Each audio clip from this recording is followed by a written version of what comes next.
Hello and welcome to 2CrazyMedia. I'm your host Matthew, and today I'm going to be giving my review on Ready or Not 2, Here I Come. This movie just released March 20th, 2026, directed by the guys at Radio Silence, who is consisted of Matt Bettinelli-Olpin and Tyler Gillette. They're a directing duo. They're also known for Scream 5 and 6, Abigail, and Ready or Not 1. This film is starring Samara Weaving, Catherine Newton, Sean Hatosi, Elijah Wood, Sarah Michelle Gellar, David Cronenberg, Kevin Durand, and more. It is about an hour and 48 minutes long, and so far as of recording this video on Tuesday, March 24th, it has a Rotten Tomatoes score of 75%, which compared to the first one, it has an 89%. So a little bit less, but still a pretty good score. I'd say 75 is pretty good for a movie. Alrighty, before I get into my quick review and also synopsis of the film, just quickly wanted to give a little housekeeping like I do before every video. This is going to be a sort of a spoiler-free and filled review. If you haven't seen the film yet, I would maybe recommend watching the movie before you watch this video, unless you just don't care and you don't care to see the film, because I'm just going to kind of jump straight into spoilers. I'm going to give a quick little spoiler-free sort of portion before, but it's going to be very quick, very snappy, because I feel like I can only really talk about and review this film if I talk about sort of spoilers of the film and all that, and I wouldn't really call most of the film spoilery, since it's not really that kind of film, but it's still, I'm going to be talking about stuff that isn't necessarily revealed in the trailers, or maybe you wouldn't want to know going into it. So yeah, it's going to be a shorter video, just me giving my review. I've done this before with one other movie, and that was 28 Years Later, The Bone Temple. I want to do more movie reviews on the channel, just like I've done for a few game reviews now. I haven't been a lot of movies this year that I've really been wanting to see so far, and finally reached the part of the year where finally there are a couple movies that I've been wanting to see. I just saw Ready or Not 2. This upcoming weekend, I'm going to be seeing Project Hail Mary, and should have a review for that movie next week on the channel, which that is an even more hotly talked about movie. So can't wait to talk about that on the channel. But yeah, I kind of want to do more of this, and this is going to be the second movie review I've done on the channel so far. So super excited to do more. But yeah, so today is going to be my review on Ready or Not 2, Here I Come. And then at the end of the video, I'll kind of talk about calendar for this week for other videos and next week and all that, like I do always. But how about we jump straight into the review? Before I get my pros and cons and all that stuff, I just want to read the synopsis that is on Google, so you don't have to worry about getting spoiled by this. This is on Google. After surviving an all-out attack from the Le Domas family, Grace discovers she's reached the next levels of the nightmarish game, and this time with her estranged sister, Faith, by her side. To survive, Grace must keep Faith alive and claim the high seat of the council that controls the world. 4 rival families are also hunting for her throne, and whoever wins will rule it all. So, quick spoiler-free review of this film. It is very, very good. I think if you have seen the first Ready or Not movie, which came out in 2019, it is very similar to that. And I'll kind of get onto that later in the video as well with more spoilers, but it is a very similar movie. If you enjoyed that, you're 100% going to enjoy this movie. Maybe some people might be turned off because it is a little too similar from the first one and only has a couple differences and new additions, but for the most part, other than just apart from the brand new cast of characters and new location, all that, it is a pretty similar film. But I don't think that's a bad thing with this, and I'll get into that later as well. So yeah, that's kind of my spoiler-free review part. Again, like I said, it's going to be short because everything else that I want to talk about is going to consist of spoilers. So if you haven't seen the movie yet and you want to see the movie, you don't want any spoilers, now's the time to click off. But if you have seen the movie already or you just don't care, then let's jump straight into it. First, I want to start with my pros, what I liked about the film. First of all, like I said, it feels very much like the first one, but in a good way. Samara Weaving is just like the first one, absolutely fantastic. She is one of the best scream queens out there. She's so good. Her screams are also guttural and intense. Her acting's fantastic. I just think I love her character of Grace. Such a fun character in the first film, and just gets to expand it even more in this movie, especially with the addition of her sister, Faith, played by Catherine Newton, who is also fantastic. I think the whole cast of this film is amazing. Everyone is really putting on their A game and just having a blast. Like in every Radio Silence film, the actors are always having such a fun time and always put in some of their best performances. Something about those two guys, Radio Silence, they really are able to let their actors really give the best performances possible and really get it out of them. I think that everyone is fantastic. From Catherine, I think some of my standouts, Catherine Newton, Elijah Wood, and especially Sean Tosi are like my standouts of this film. Catherine Newton is also one of my favorite scream queens. She's so good in every horror movie and just really every movie she's in. I love her. And so she does a fantastic job in this film. She adds a nice little addition to Grace's character, and kind of they play off really well with each other.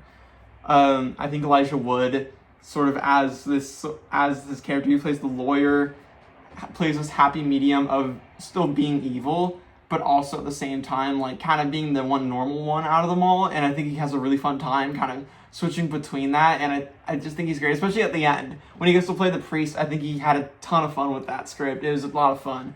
Really funny to watch him do that. And then Sean Tosi, I think, was my favorite part and slash actor in this movie. He was crazy. I mean, I haven't really seen Sean Tosi in anything before this, like many of the other actors in this film. But, I mean, I'm all in for him now and whatever he does. I know he's in The Pit and other stuff like that, but he was fantastic in this. His performance was crazy. He was terrifying and awesome. He did a fantastic job. Every scene he was in, he's absolutely stole it. He stole every scene. So, yeah, Sean Tosi was my favorite part of the movie. I think, like every other Radio Silence film, all the kills were fun. I do have sort of a nitpick issue with some of the kills in the film, but I'll get into that later in the video. When we're talking about horror directors and modern horror movies that very much kind of focus on more so the fun aspect and comedic aspects, I think the directors that I look to the most are Radio Silence. I've loved everything Radio Silence has done in the past few years. One of my favorite movies, and actually my favorite movie of 2024, and I don't know if I've ever talked about this on the channel, but my favorite movie of 2024 was Abigail. That's right, Radio Silence's last movie in 2024 about like the little girl that's like a ballerina vampire. That is my favorite movie of that year because that's exactly what kind of movie I love. I love these horror comedies that really don't take themselves seriously and have a fun ensemble cast, but just are all about just insane amounts of blood and gore and funny kills and funny moments and also moments of heart and all that. I just think that these movies are so much fun to go see in theaters with friends and just so much fun to watch and show people for the first time. I mean, like, they're a blast to sit through. And I think this film is no different. That's why I love Radio Silence so much and everything they do. So this film I was really looking forward to, and I think they really delivered on a lot of that. The kills are so much fun.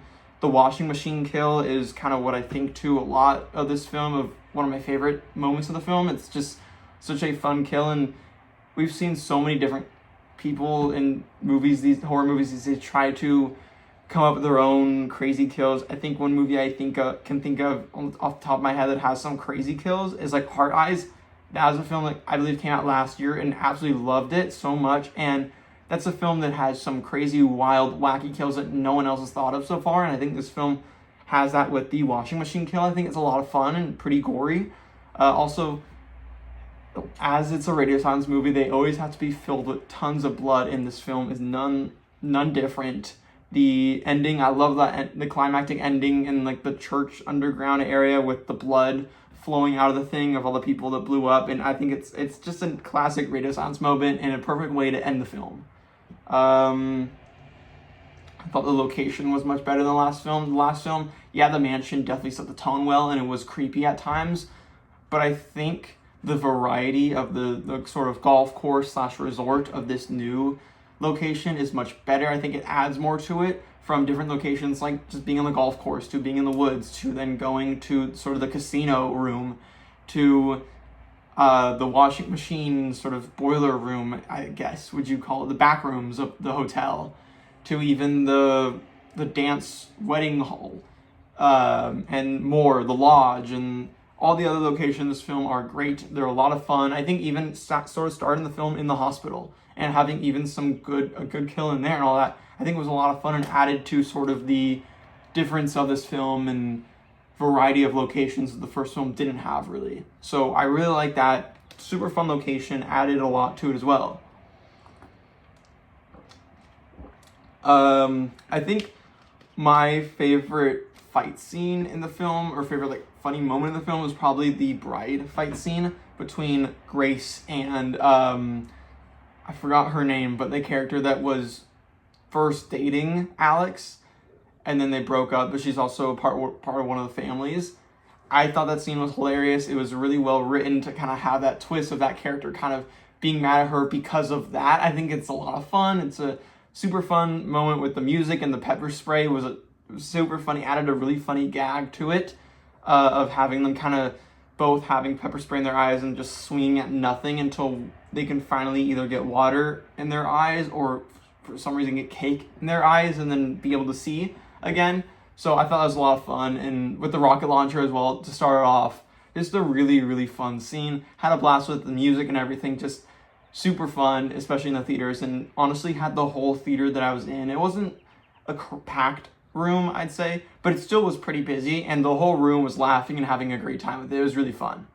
And just speaking on it being funny, I think this film was actually a little funnier than the first film. The first film is a lot of fun. The jokes hit very well. Again, it is a radio silence film. They are good with comedy in a horror sense, and I think this film also does it even better. I think a lot of the families and the characters that are part of the families have a lot of banter that work really well off each other. And yeah, I just thought they were a ton of fun. The script really allowed them to kind of have a lot of fun with some of the jokes.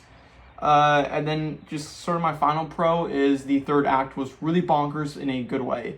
I was a little kind of going through the film. I was having a lot of fun with it, but I was kind of thinking deep down, this is very similar to the first film. I wish they would change something up. And I think the last act really did change that up with sort of kind of almost stop stepping on the brakes, which in a lot of films I would say is a bad thing when the film is going at full speed ahead and then you slam on the brake.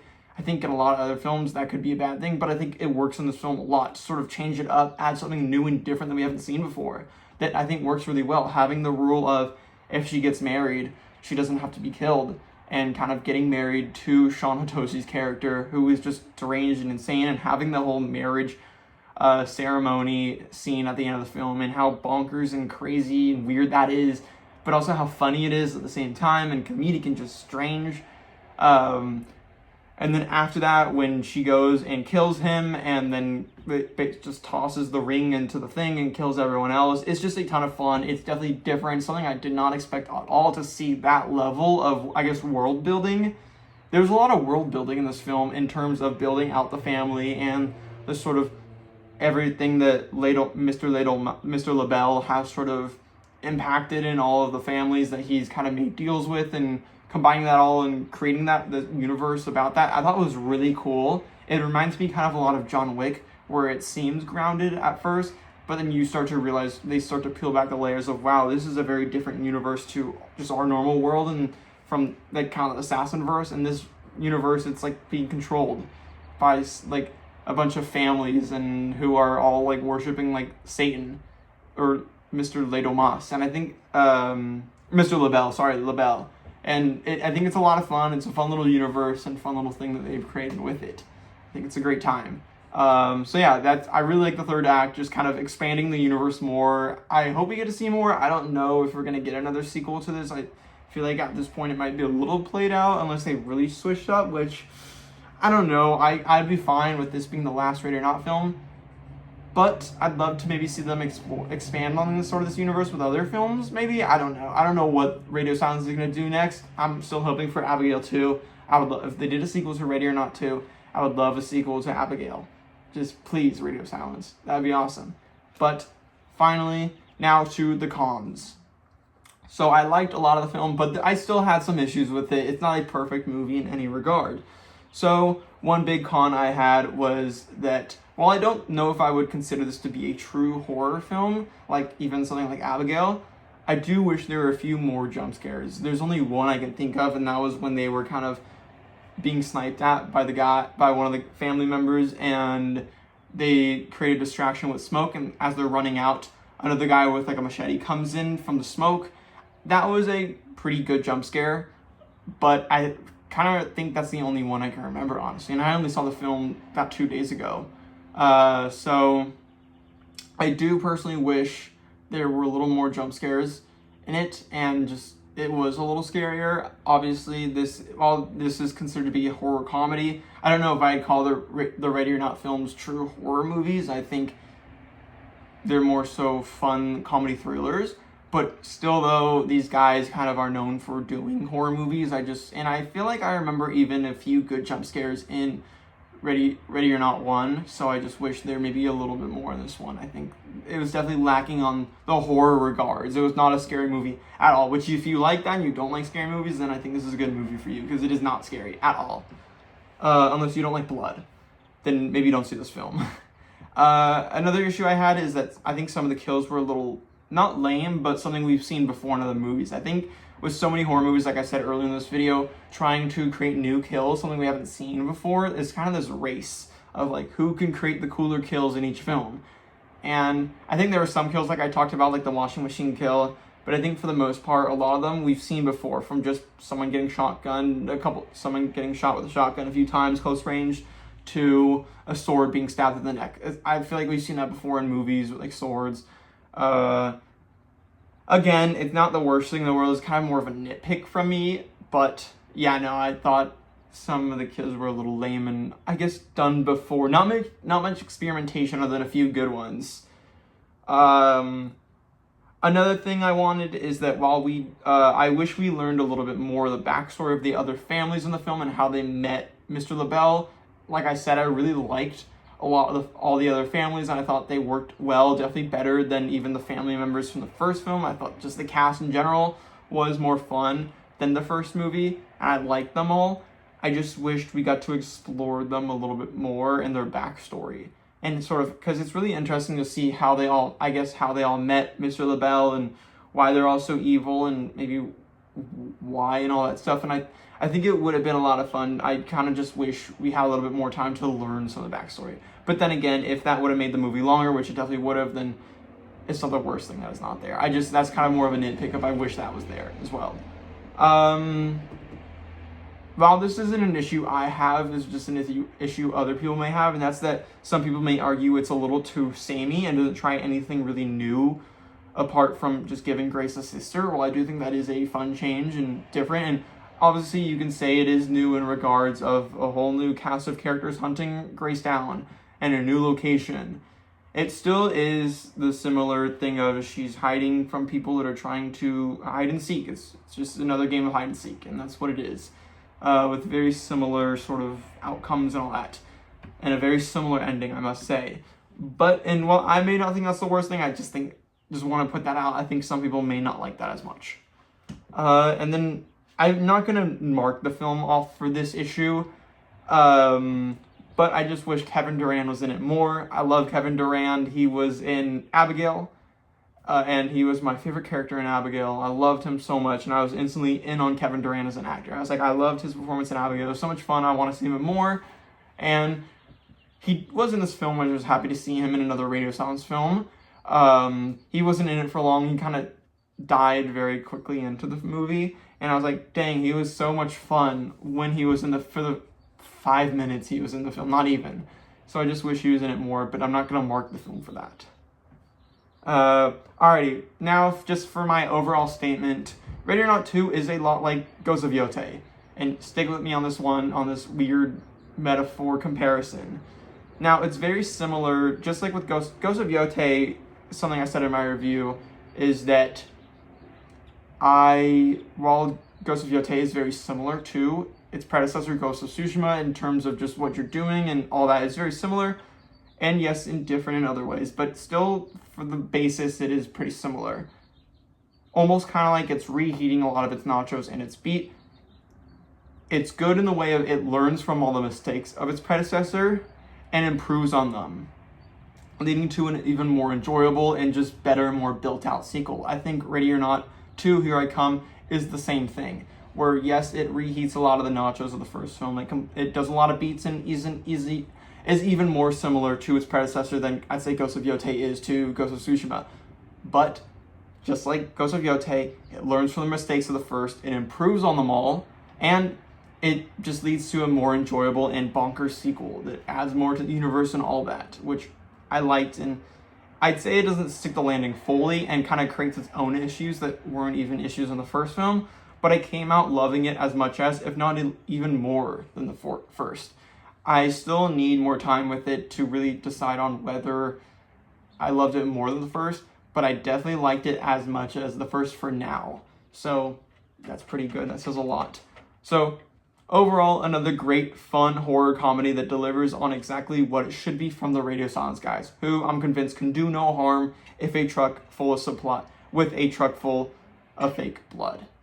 So my final score, out of 10, I'm going to be giving Ready or Not 2, here I come, an 8 out of 10. So a pretty good score, I must say. An 8 out of 10 is pretty good. So that's going to be all for today's video. Thank you so much for watching. If you enjoyed this movie, if you have any comments on it, let me know down in the comments below. Always love to hear your guys' opinions on all of it. And in terms of what's coming for the next few videos, on Thursday, it's kind of still deciding what exactly I want to do.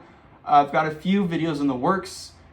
Originally, I was planning on doing a review for Screamer, which came out early access on Sunday night. I've been playing it since Sunday night, and don't want to spoil too much, but I'm absolutely loving it. I cannot wait to talk about it on the channel and just gush about how much I love that game. So I'm playing that nonstop. I'm trying to finish it. I'm almost done with the story, and I think once I finish the story, since I've already done a lot of the side content in the game, I feel like I'll be ready to finally give it a score. I already kind of have a score in my head of what I want to give it, but I just want to wait to the end of the story to see if I like it even more towards the end of the story, because it's getting really good. So that would be on Thursday, but good old Xbox decided to throw a little wrench in the road with announcing a Xbox partner preview coming Thursday morning at 10 a.m. Pacific time. They talked about how they're going to be showing some more of like Stranger Than Heaven, which is the new RGG game. The Expanse, Osiris Reborn, another cool third-person space shooting game, which looks awesome.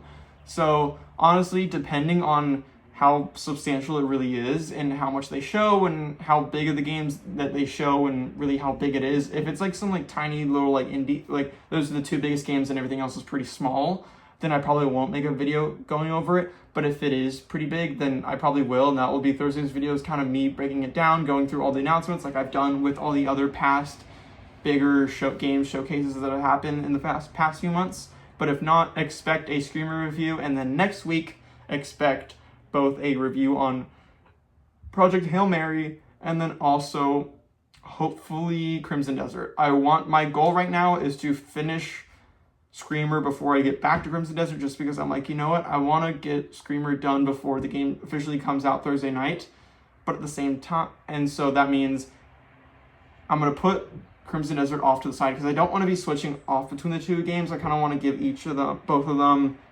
full focus, and so right now I'm giving Screamer a full focus, just because it is a shorter game. Obviously, Crimson Desert is massive, and I want to truly give that enough time to give it a fair review. So that should be next week, and if not, maybe the week after. But yeah, that's going to be all again. Thank you so much. If you enjoyed, like, comment, subscribe, all of that, and that's going to be all. Thank you so much for watching. Goodbye.